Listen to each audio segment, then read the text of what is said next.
안녕하세요. 이비즈니스 한민철입니다. 오늘은 8강입니다.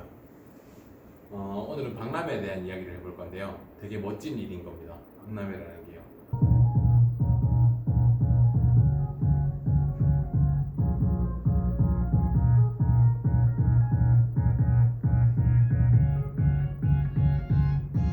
예습하라고 링크 보내드렸고요. 지금 저희 수업하는 아래쪽에도 링크가 있을 거예요. 이걸 한번 보시고 오는 게 훨씬 더 감각을 익히기가 좋습니다. 이게 실제로 저희가 박람회를 가서 저희 직원이 브이로그를 찍은 건데요. 그러니까 이걸 먼저 보시고 그 다음에 강의를 청취하셔야 더 제대로 들립니다. 밑에 링크 보시던가 먼저 드렸던 예습 자료에서 꼭 확인하셔서 브이로그 먼저 보고 오세요. 사실 국내에도 패션 박람회가 많습니다.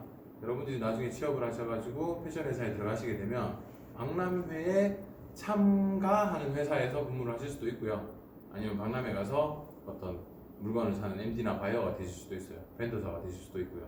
아니면 무역을 하실 수도 있어요.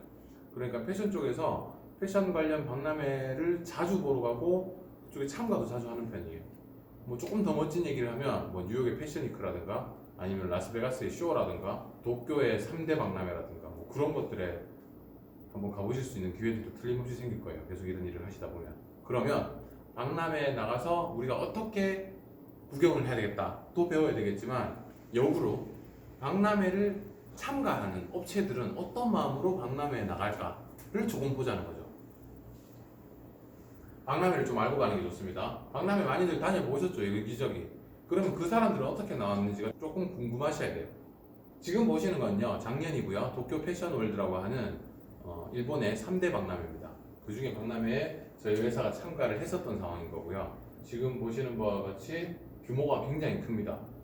이거보다 한 층이 더 있거든요. 자, 이분들은 박람회에 참가하실 때 얼마나 공을 들여 참가를 하는지 한번 볼게요. 첫 번째로요. 지금 보시는 건 부스 임대료입니다. 그 박람회 부스 하나 3m, 3m 정도 빌리는데 부스가요. 가장 작고 구석에 있는 건데 약 700만 원 정도 갑니다. 미국이나 유럽 쪽은 1000만 원이 훨씬 넘어가요. 일본 쪽이라서 이것도 좀 싼 거예요. 부스를 3일간 임대하는데 700만 원. 두 번째로요. 이건 통역사를 3일간 쓰는 비용인데요.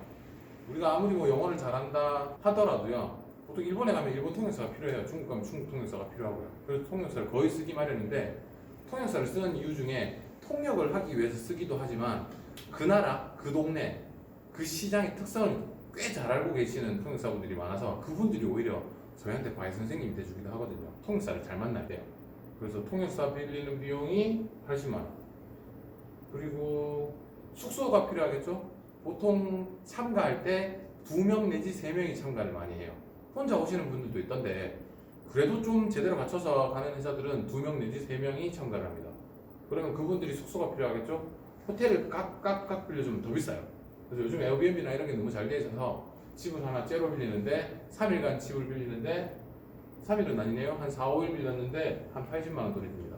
항공료가 3명 갔었거든요. 저희는 3명 가게 되니까 항공료가 왕복 항공료 70만 원. 자, 지금 한번 더 해보세요. 처음부터 지금 얼마 썼어요 우리 대충? 그 다음 이거는 렌트예요. 사실 짐을 이렇게 항공이나 물류를 통해서 보내지 않으면 저희가 다 들고 다녀야 되거든요. 버스를 타든 기차를 타든 타야 되는데 인원이 3명 정도면 그 돈이나 렌트나 비슷해요. 그래서 렌트를 했습니다. 저희가 렌트를 했고 기름값이 들 거고요. 톨비가 들 거예요. 일본은 톨비가 엄청 비싸요. 자, 여기까지가 돈을 썼는데요. 여기까지 저희가 얼마 쓴 것 같아요? 가서 또 식사도 해야 되죠. 최소 1000만 원이 넘는 돈을 쓰겠다고 마음먹고 가야 돼요. 3일 동안 회사가. 그러면 적어도 나가서 1000만 원 초과하는 돈을 벌어오겠다는 마음으로 가야 되는데 안타깝게도 박람회는 한 번 나간다고 갈 때마다 계약이 이루어지는 경우는 거의 없습니다. 처음 참가하는 회사들은 보통 2년, 3년을 꾸준히 다니고서야 첫 거래가 트이는 경우가 많은데요. 그러니까 3년 동안 몇 천만 원을 쓰겠다 하고 마음을 놓고 나가는 거예요. 그 정도로 업체들은 박람회 나갈 때 큰 마음을 놓고 나가는 경우가 많아요. 자, 이제 준비는 다 됐고요. 나갑니다. 나가기 전에 챙겨야 될 것들이요. 손님이 오시면 저희가 단가를 보여드려야 되잖아요. 그죠? 그래서 단가표를 준비를 해야 되고요. 단가표도 여러 가지를 준비해야 돼요. 뭐 바이어들한테는 이런 단가를 주겠다. 소매상들에게는 이런 단가를 주겠다. 아니 큰 손님에게는 이런 단가를 주겠다 해서 여러 단가표가 필요해요. 제품 품목이랑 단가표 같은 게 필요해야 있어야 얼마예요? 라고 물었을 때 단가표를 보고 이 사람은 MD니까 MD 단가표를 열어서 얼마입니다 라고 말해줄 수 있어요. 또 하나 짐이 꽤 많아요. 이걸 항공이나 배로 실어 보내면 그것도 물류비가 엄청 들어요. 그럼 우리는 사람이 3명이 나갔잖아요. 그러면 1인당 캐리어 2개씩 들고요, 백팩씩 메고요, 그렇게 움직여요. 그렇게 메고 기차 타고 지하철 타고 엄청 고생을 해야 되는데 저희도 이제 몇 년 하다 보니까 약간 요령이 생겨서 렌트를 하게 되더라고요. 지금 이 차 크기가 우리나라 레일 있죠, 완전 소형차, 경차인데 경차급의 차인데 여기 꾹꾹꾹 눌러 담아가지고 캐리어를 6, 7개를 막 집어넣은 거예요. 자, 박람회장에 도착을 하게 되고요. 도착을 하게 되면 이제 부스를 설치하게 됩니다. 지금 보시는 여기 까만색이라든가 로고 같은 경우는 사전에 저희가 돈을 주고 이미 신청을 다 해놓은 상태라서 딱 도착하면 이런 상태로 되어 있어요. 거울 빌릴게요, 테이블 빌릴게요, 거치대 빌릴게요 라고 하는데 되게 무서운 게 뭔지 아세요? 이런 거 있잖아요. 몇십만 원 해요. 아니 사실 이거 빌리는데 몇만 원 안 할 것 같잖아요. 몇십만 원씩이에요. 지금 눈에 보면 요것만 빌리는데요 100만 원 썼어요. 3일 빌리는데 돈 많이 써야 돼요. 설치가 끝났습니다. 설치로 엄청 휘황찬란하게 할 수도 있지만 요즘 트렌드가 좀 가볍게 하는 설치가 트렌드라서 운이 좋게도 코너 자리를 받았네요. 이렇게 이제 시작이 되거든요. 그러면 고객들이 오시게 되고요. 고객들한테 설명을 해드리고 옆에 항상 통역사가 함께 설명을 해주게 됩니다. 중요한 건데요. 박람회 3일 동안 하루에 약 9시간에서 8시간 정도를 단 한 번도 앉지 않습니다. 박람회의 기본이에요. 박람회 갔는데 앉아있다 업체에서 그런 분들은 기본이 안 되신 분들이에요. 박람회 때는 앉지 않습니다. 다 서서 계세요. 그리고 우리나라가 박람회가 좀 잘하는 건데요. 다른 나라에 비해서 좀 잘하는 건데 보고 가세요, 한번 신어보세요 라고 소위 말하는 호객행위를 한국 사람들이 잘해요. 이건 되게 한국 사람들이 무게라고 생각해요. 자, 하루 일과가 다 끝나고 나면 좀 피곤해요. 피곤한 상태지만 그날 오신 손님께 명함을 다 받고요. 그날 오신 손님께 메일을 다 보내드립니다. 그날 저녁에 이렇게 만나서 반갑습니다, 또 만납시다, 그리고 오늘 찍은 사진들 보여드리면서 그분들이 여러 군데를 다녔을 거기 때문에 우리 업체를 기억을 하셔야 되잖아요. 그래서 오늘의 사진을 찍어드리고 오늘 만나서 반갑습니다, 한국 가서 좀 더 얘기를 더 나누고 싶습니다 라고 또 메일을 보내요.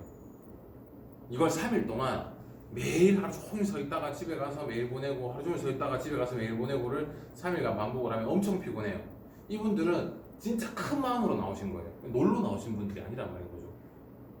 요건 팁인데요. 중요한 얘기를 하나 드릴게요. 아까 전에 여기 많은 관들 있잖아요. 딱 봐도 이런 데는 엄청 좀 잘 돼 있고 크잖아요. 이거 국가관이라고 하는데 나라에서 보내주는 거예요. 나라에서 부스를 임대를 해주고 지원을 해줘서 업체들이 나갈 수 있게 해주는 데인데 여기에 딸려 나가는 업체들은 그래도 좀 다행인 거예요. 나라가 지원을 해줬잖아요. 국가가 우리가 박람회를 나갈 수 있게 적어도 부스비를 보태준 거예요. 근데 그런 분들 말고요. 어디가 좋을까요? 이렇게 구석에 조그만하게 이렇게 들어와 있는 집들 있잖아요. 이런 집들은 누구의 도움도 받지 않고요. 아까 전에 잠깐 말씀드렸죠. 약 1,000에서 1,500만 원 정도를 쓰고 오셔야 되거든요. 그 마음을 먹고 나가시는 거예요. 그러면 여러분들은 이 국가간에 들어오신 업체도 물론 좋은데요. 어떤 업체를 유심히 봐야 되냐면 저런 작은 업체들을 더 유심히 볼 필요가 있어요. 저분들은 이분들과 나올 때 마음가짐 자체가 달라요. 내가 여기서 반드시 뭔가를 이뤄나가겠다, 그런 마음으로 오시기 때문에 그런 분들을 더 유심하게 볼 필요가 있어요. 실제로 큰 회사들은요, 외국 박람회를 갔을 때 작은 부스들을 다니면서 그런 분들과 거래를 트는 경우도 꽤 많아요. 소위 말해 잠재 능력이 있어 보이는 업체를 컨택을 하고 발굴 해내서 자기들과 파트너십을 맺는 그런 것들을 많이 하는 편이에요. 지금부터 말씀드릴 거는요, 자, 박람회를 가면 반드시 일만 한다? 아니요. 저녁에 퇴근했어요. 퇴근하면 저녁도 먹으러 가셔야 되잖아요. 그리고 메일 다 보냈어요. 메일 보낸다 1시간이면 보내거든요. 밤에 잠깐 놀러 나가고 싶잖아요. 그리고 박람회가 3일 동안 진행하기 때문에 박람회 전날 도착하고 박람회 끝난 다음날 한국으로 돌아가거든요. 그럼 앞뒤로 하루 정도가 시간이 난단 말이에요. 저녁에도 시간이 좀 나고요. 그러면 거기서 단순히 일만 한다? 좀 피곤해요. 피곤한데 거기서 약간 즐거움을 찾는 거죠. 다른 업체는 어떻게 왔나 하고 구경도 좀 다니고요. 옆집들 있잖아요. 3일 동안 같이 붙어있기 때문에 옆에 있는 업체들이랑 또 친해지면 돼요.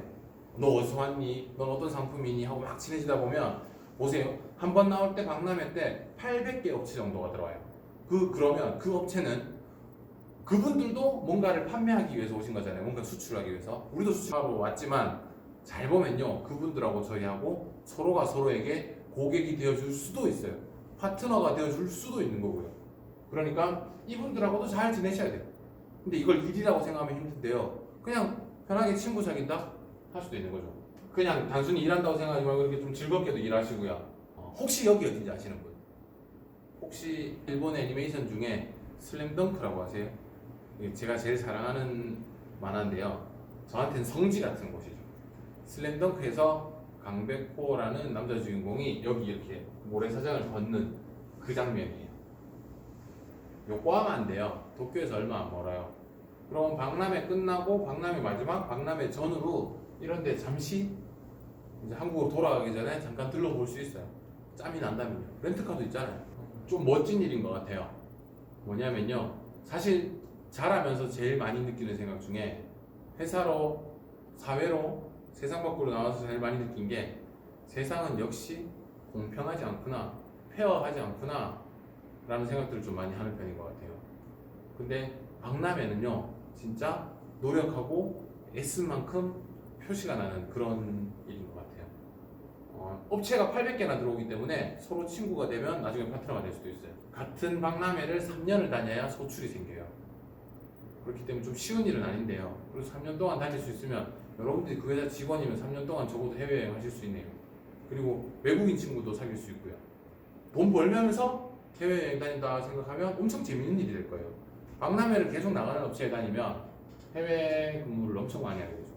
그럼 오늘은 우리는 무슨 생각을 해볼 수 있을까요? 제가 여러분들께 드리고 싶은 말씀은요. 박람회를 그냥 구경 다니지 마시고요. 참관한다고 생각하시고 내가 바이어가 됐다고 생각하시고 한번 다녀보세요. 그리고 단가도 한번 물어보시고요. 어떤 게 있나요? 이건 어때요? 이건 최소 수량이 몇 개나 되나요? 한번 물어도 보시고요. 그냥 이렇게 시장 구경하듯이 이렇게 구경 다니지 마시고요. 내가 만약에 이걸 매입을 한다면 얼마에 매입을 할까? 얼마나 양을 매입을 할 수 있을까? 하면서 좀 다녀보라는 거죠. 그리고 또 하나 인터넷에 무역 용어라고 치면 나와요. 적어도요 이거는 국내나 해외나 다 동일하게 공용어로 쓰이는 거거든요. 이 중에 혹시 아는 거 있으세요? 있을 수 있길 바랍니다. 이 중에 아는 게 있을 수도 있어요. 근데 이게 되게 간단한 얘기거든요. 저 MOQ 같은 경우는 이런 거예요. 이거 한번 살려면 최소한 얼마를 살 수 있는 건가요? 이걸 묻는 건데 최소한 얼마를 살 수 있냐고 물을 수도 있지만 프로들은 그렇게 묻지 않겠죠. MOQ가 어떻게 되죠? 라고 물을 수 있단 말이에요. 무역용어를 조금 익히고 참관을 다녀보시라는 거죠. 훗날 참가 하실 수도 있어요. 참가 하실 수도 있는데요. 그 전에 사전 예행 연습을 해보자는 거죠. 실제로 우리가 2학년을 마치기 전에 아마 학교 내에서도요 행사로 박람회 같은 거나 패션쇼 같은 데 몇 군데를 다녀보게 될 거예요. 그때 약간의 프로의식을 가지고 예행 연습을 해보세요. 중요한 얘기를 드리고 싶은 건데요. 박람회를 가면 반드시 미팅이 끝나고요. 짧은 대화가 끝나고 업체들은 반드시 요구하는 게 있습니다. 혹시 명함 한 장만 받을 수 있을까요? 근데 여러분들이 명함이 없어요. 여러분들 서울에 스와치 때로 가보셨어요? 명함 안 들고 가면 스와치 안 줘요. 학생으로 분류하고. 똑같은 말인데 박람회 다닐 때 명함을 한 장 가져가 보세요. 저 명함 없는데요. 그 명함 관련된 얘기는 다음 시간에 드릴게요. 오늘의 수업은 여기까지입니다. 감사합니다.